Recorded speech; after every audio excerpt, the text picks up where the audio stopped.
আন্দোলন আরো বেগবান হবে খুব শিগগিরই, বললেন মির্জা ফখরুল। এমপি আনার হত্যা, আওয়ামী লীগ নেতা মিন্টু সদুত্তর দিতে না পারলে গ্রেফতার, বললেন হারুন। ইজি বাইকে ওড়না পেঁচিয়ে এইচএসসি পরীক্ষার্থীর মৃত্যু। আজকে আমরা অনেকক্ষণ খাঁচার মধ্যে ছিলাম, এটা অত্যন্ত অপমানজনক, বললেন মোহাম্মদ ইউনুস। এবং সর্বশেষ জানাবো, কোরবানির পশুর চামড়ার দামও বাড়াতে হবে, বলছে ইসলামী আন্দোলন। শুনছিলেন সংবাদ শিরোনাম, এবারে বিস্তারিত। আন্দোলন আরো বেগবান হবে খুব শিগগিরই, বললেন মির্জা ফখরুল। বিএনপি মহাসচিব মির্জা ফখরুল ইসলাম আলমগীর বলেছেন, গণতন্ত্র পুনরুদ্ধারে চলমান আন্দোলন আরো বেগবান হবে খুব শিগগিরই। আমরা সংগ্রাম করছি, লড়াই করছি, আমাদের ইতিমধ্যে অনেক অর্জন হয়েছে। সবচেয়ে বড় অর্জন হয়েছে, আমরা বিভিন্ন রাজনৈতিক দলগুলোকে এক একজনের এক এক চিন্তা আছে, কেউ বাম চিন্তার, কেউ ডান চিন্তার, আবার কেউ অতি বাম চিন্তার। সবগুলোকে মিলিয়ে আমরা আন্দোলনে একমত হয়েছি। আমরা সে আন্দোলন শুরু করেছি, সে আন্দোলন আমাদের এখনো চলছে। সে আন্দোলন নিঃসন্দেহে আরো বেগবান হবে খুব শিগগিরই। আমরা 31 দফা দিয়েছি, সেই 31 দফাতে এদেশের প্রত্যেক মানুষের কথা বলা আছে। রাষ্ট্র কাঠামোর পরিবর্তনের কথা বলা আছে, অর্থনৈতিক কাঠামো পরিবর্তনের কথা বলা আছে, সবগুলো দিক সেখানে বলা আছে। এই 31 দফা এখন জনগণের মধ্যে ছড়িয়ে দিতে হবে। জনগণের একটা জিনিস স্থির, সেটা হচ্ছে তারা এই সরকারকে চায় না। এটা হচ্ছে মূল কথা, এটা আমাদেরকে বিশ্বাস করতে হবে। আমরা কি করে জনগণের না চাওয়া সেই ইচ্ছা, আমরা সেটাকে ইতিবাচক কাজ করে এগিয়ে দিতে হবে। বাম ডানের কথা বলা হয়েছে, রাজনৈতিক দলই সরকারের পক্ষে থাকেনি, তাদেরকে সমর্থন করেনি। এই আন্দোলনের একটা বড় সাফল্য। কেউ নির্বাচনে যায়নি, একমাত্র এই জাতীয় পার্টি ছাড়া কেউ কিন্তু তথাকথিত সে নির্বাচনে অংশগ্রহণ করেনি। সেজন্য আমি সবসময় বলি, আপনারা হঠকারী করার প্রয়োজন নেই, স্থান নেই। আমরা সবাই আলোচনা করে, সবাই একমত হয়ে আমরা এই সরকারকে সরাতে পারি। কিভাবে আমরা গণতন্ত্রকে পুনরুদ্ধার করতে পারি, ভোটের অধিকার ফিরিয়ে আনতে পারি, মানুষের অধিকার ফিরিয়ে আনতে পারি, সেই লক্ষ্যে আমরা সংগ্রাম করছি। সেই লক্ষ্যে আমাদের সংগ্রাম করতে হবে। যুগপৎ আন্দোলনে ঐক্য সৃষ্টিতে বিপ্লবী ওয়ার্কার্স পার্টির সাধারণ সম্পাদক সাইফুল হকের ভূমিকার প্রশংসা করে বিএনপি মহাসচিব বলেন, যুগপৎ আন্দোলন জয় করার জন্য আপনারা এখানে যারা আছে সবাই কাজ করছেন। আমি আপনাদের কাছে একটাই অনুরোধ করব যে আপনারা যে কোনো কথা বলবেন, না জেনে একই বিভক্তি সৃষ্টি হয় এ ধরনের কথা বলবেন। এই সরকারকে ফেলে দেওয়ার জন্য আমাদের সবাইকে নিয়ে কাজ করতে হবে। আমরা কাজ শুরু করেছি, শেষ পর্যন্ত আমরা সফল হব। আজকে এখানে সফল নেতার সুর একটাই, আমরা আর এই সরকারকে দেখতে চাই না। এই সরকারকে সরিয়ে জনগণের একটা শাসন প্রতিষ্ঠা করতে চাই, যেন সত্যিকার অর্থে গণতান্ত্রিক চর্চা থাকবে, গণতান্ত্রিক অধিকারগুলো থাকবে, গণতন্ত্রকে আমরা প্রতিষ্ঠা করতে সক্ষম হব। আসুন আমরা সবাই জনগণের সঙ্গে থেকে, জনগণকে পাশে দিয়ে আমরা সবাই লড়াই করি। সেই লড়াই এখানে মাহমুদুর রহমান মান্না সাহেব, জোনায়েদ সাকি সাহেব বলেছেন, কৌশল বদলাতে পারি, কিন্তু আমাদের ঐক্য এক, আমাদের লক্ষ্য একটাই, এই সরকারকে সরাতে হবে। এমপি আনার হত্যা, আওয়ামী লীগ নেতা মিন্টু সদুত্তর দিতে না পারলে গ্রেফতার, বললেন হারুন। সংসদ সদস্য আনোয়ারুল আজিম আনার হত্যাকাণ্ডের বিষয়ে জিজ্ঞাসাবাদের জন্য ডিবি কার্যালয়ে আনা হয়েছে ঝিনাইদহ জেলা আওয়ামী লীগের সাধারণ সম্পাদক সাইদুল করিম মিন্টুকে। ডিবির তদন্তকারী কর্মকর্তার কাছে হত্যাকাণ্ডের বিষয়ে বিভিন্ন তথ্যপাত্র রয়েছে। যে তথ্যপাত্রের ভিত্তিতে মিন্টু যদি কোনো সদুত্তর দিতে না পারেন, তাহলে তার বিরুদ্ধে আইনগত ব্যবস্থা নেবেন তদন্তকারী কর্মকর্তা। মোহাম্মদ হারুনুর রশিদ বলেন, ঝিনাইদহ জেলা আওয়ামী লীগের ত্রাণ ও সমাজ কল্যাণ বিষয়ক সম্পাদক কাজী কামাল আহমেদ বাবু ওরফে গ্যাস বাবুর কাছে পাওয়া তথ্যপাত্র বিচার বিশ্লেষণের পরই জিজ্ঞাসাবাদের জন্য সাইদুল করিম মিন্টুকে ডাকা হয়েছে। মিন্টুর কাছে তথ্যগুলো জানতে চাওয়া হবে। মামলার তদন্তকারী কর্মকর্তার কাছে যদি মিন্টু সদুত্তর দিতে পারেন, তবে তাকে ছেড়ে দেওয়া হবে। আর যদি কোনো প্রশ্নের সদুত্তর দিতে না পারেন, তবে তদন্তের ধারাবাহিকতা যা করার তাই করা হবে। মিন্টুকে গ্রেপ্তার না দেখিয়ে তাকে জিজ্ঞাসাবাদ করা হচ্ছে কেন, এমন প্রশ্নের উত্তরে ডিবি প্রধান বলেন, আমাদের তদন্তকারী কর্মকর্তার কাছে হত্যাকাণ্ডের বিষয়ে বিভিন্ন তথ্যপাত্র রয়েছে। সে তথ্যপাত্রের ভিত্তিতে মিন্টু যদি কোনো সদুত্তর দিতে না পারে, তদন্তকারী কর্মকর্তা তখনই আইনগত ব্যবস্থা নেবে। তিনি বলেন, বিভিন্ন তথ্যপাত্রের ভিত্তিতে ঝিনাইদহ জেলা আওয়ামী লীগের ত্রাণ ও সমাজ কল্যাণ সম্পাদক কাজী কামাল আহমেদ বাবু ওরফে গ্যাস বাবুকে নিয়ে আসি।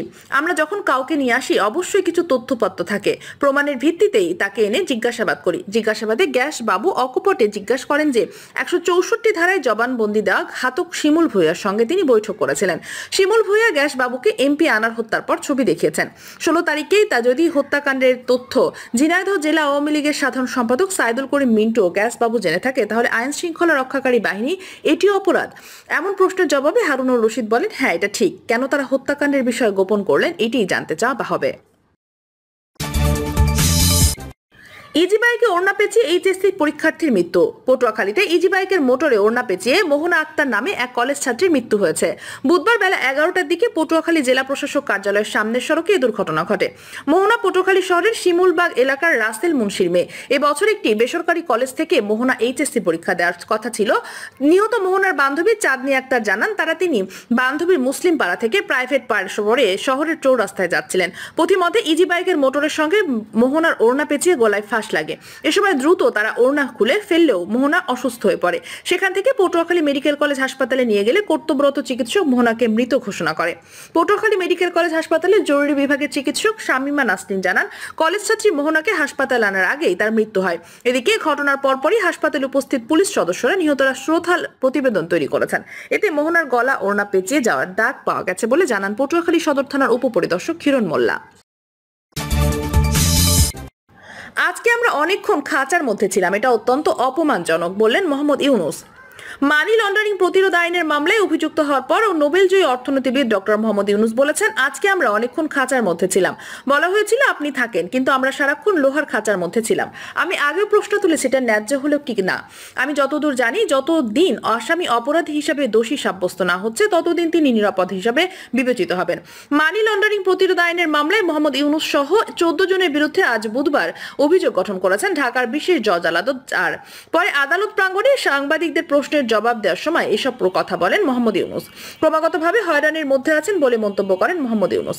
তিনি বলেন, মানি লন্ডারিং, অর্থ আত্মসাৎ, প্রতারণা এসব শব্দের সঙ্গে পরিচিত নই, অথচ এসব শব্দ আমার উপর আরোপ করা হয়েছে। আমাদের হয়রানি করা হচ্ছে। মোহাম্মদ ইউনুস বলেন, সারা জীবন তো আমরা মানুষের সেবায় কাটিয়েছি, আমরা নিজেদের অর্থ ব্যয় করে এসেছি, এটাই আমাদের ইতিহাস, কিন্তু আমাদের বোধে আসে না কেন এই হয়রানি করা হচ্ছে। মোহাম্মদ ইউনুস বলেন, আমি রক্তচোষা, আমি সুদখোর, আমি দেশের শত্রু, আমি পদ্মা সেতুর অর্থ আটকে দিয়েছি, চারিদিকে ষড়যন্ত্র করে বেড়াই, কথার কথা এভাবেই বলা হচ্ছে, এগুলোই হচ্ছে হয়রানি। আমাকে জোর করে গ্রামীণ ব্যাংক থেকে বের করে দেওয়া হয়েছে। মোহাম্মদ ইউনুস বলেন, একজন নিরপরাধ নাগরিককে লোহার খাঁচার মধ্যে দাঁড়িয়ে থাকতে হবে শুনানির সময়, এটা হচ্ছে অত্যন্ত অপমানজনক, এটা গর্হিত কাজ, এটা কারো ক্ষেত্রে প্রযোজ্য না হয়। একটা পর্যালোচনা হোক। মোহাম্মদ ইউনুস বলেন, একটা সভ্য দেশে কেন একজন নাগরিককে পশুর মতো দাঁড়িয়ে থাকতে হবে শুনানির সময়, যেখানে একজন নাগরিক দোষী সাব্যস্ত হননি? অনেক আইনজ্ঞ আছেন, বিচার পক্ষের সঙ্গে যুক্ত ব্যক্তিরা পর্যালোচনা করে দেখবেন এটা দরকার আছে কি নেই। যারা সভ্য দুনিয়ায় সেভাবে হচ্ছে সেভাবে হবে, আমার সভ্য দেশের তালিকায় থাকতে পারি। মানি লন্ডারিং প্রতিরোধের আইনে এই মামলায় সাক্ষ্য গ্রহণের জন্য আগামী 15 জুলাই তারিখ ঠিক করেছেন আদালত। অভিযোগ গঠনের সময় ইউনুস সহ অন্যান্য অপরাধীরা নিজেদের অপরাধ দাবি করেন। শ্রম আইন লঙ্ঘনের অভিযোগে কলকারখানা ও প্রতিষ্ঠান পরিদর্শন করেন দায়ের করা হয় এক মামলায় 6 মাস কারাদণ্ড দেন শ্রম আদালত। সেই সাজার রায় চ্যালেঞ্জ করে ডক্টর ইউনুস সহ 4 জনের করা আপিল গত 18 জানুয়ারি শুনানির জন্য গ্রহণ করেন শ্রম আদালত ট্রাইব্যুনাল। কোরবানির পশুর চামড়াও দামও বাড়তে পারে বলছেন ইসলামী আন্দোলন। একটি সিন্ডিকেট চামড়া শিল্পকে ধ্বংস করার চক্রান্তে মেতে উঠেছে বলে দাবি করেছেন ইসলামী আন্দোলন বাংলাদেশের মহাসচিব প্রিন্সিপাল হাফেজ মাওলানা ইউনুস আহমেদ। তিনি বলেছেন, পাট শিল্প শেষ করা হয়েছে, এখন চামড়া শিল্পকে ধ্বংসের সব আয়োজন সম্পন্ন করা হয়েছে। দেশের সব পণ্যের দাম বাড়ছে পাল্লা দিয়ে, কিন্তু কোরবানির পশুর চামড়ার দাম বাড়ছে না। তিনি বলেন, একটি ইসলাম বিরোধী গোষ্ঠী কওমি মাদ্রাসাকে ধ্বংসে মরিয়া হয়ে উঠেছে। কওমি মাদ্রাসা দেশের লাখ লাখ এতিম, গরিব ও অসহায় মানুষ বিনা বেতনে ও বিনা খরচে পড়ালেখা করে, যার অধিকাংশ কোরবানির পশুর চামড়া থেকে ব্যয়ভার বহন করতে হচ্ছে। এতে এতিমদের হক নষ্ট এবং চামড়া শিল্পকে ধ্বংস করার ষড়যন্ত্র করছে। এই জিম্মি দশা থেকে কওমি মাদ্রাসা, এতিমখানা, লিল্লা, বোর্ডিং ইত্যাদি প্রতিষ্ঠানকে মুক্ত করতে সরকারকে কার্যকর ব্যবস্থা গ্রহণ করতে হবে। প্রিয় দর্শক, এই ছিল এখনকার সর্বশেষ সংবাদ। নিয়মিত আপডেট সব সংবাদ পেতে চ্যানেলটি সাবস্ক্রাইব করে পাশে থাকা বেল বাটনটি ক্লিক করে রাখুন। ধন্যবাদ সবাইকে এতক্ষণ সাথে থাকার জন্য।